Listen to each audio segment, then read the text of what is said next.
En France, nous avons un système de prise en charge des victimes du terrorisme qui repose sur 3 piliers. Le premier, c'est la définition d'une politique au plan national avec des mesures concrètes d'action. La seconde, c'est la déclinaison au plan territorial sur l'ensemble du territoire français de ces mesures. Et enfin, une coopération très étroite avec les associations d'aide aux victimes et de victimes. C'est donc sur ces 3 piliers que repose la prise en charge de l'aide aux victimes, à la fois dans l'immédiateté de la crise et dans le suivi au long terme des victimes.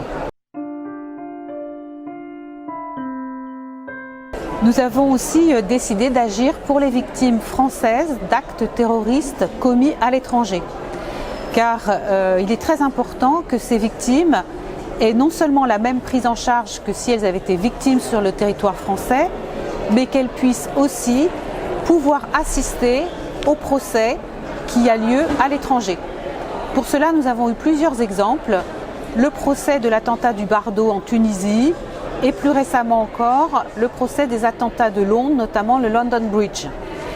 Dans un cas, celui de la Tunisie, nous avons organisé une visioconférence avec le palais de justice à Tunis pour que les victimes françaises puissent assister à l'audience de Paris. Celles qui ont voulu se rendre à Tunis ont pu également. Pour le London Bridge, nous avons fait en sorte que nous puissions accompagner les victimes à Londres, les prendre en charge sur le plan financier et aussi psychologique. Et c'est très important pour ces victimes de pouvoir aussi assister à un moment essentiel qui est le procès à l'étranger. On a beaucoup fait depuis plusieurs années pour lutter contre le terrorisme au sein de l'Union européenne et au-delà de l'Union européenne dans l'accroissement des mesures répressives, l'échange d'informations. Il faut qu'il y ait ce même effort pour les victimes du terrorisme entre les États, parce qu'on est à une époque où les gens voyagent énormément, où il y a aussi des attentats qui peuvent se commettre avec des victimes étrangères sur tel ou tel territoire.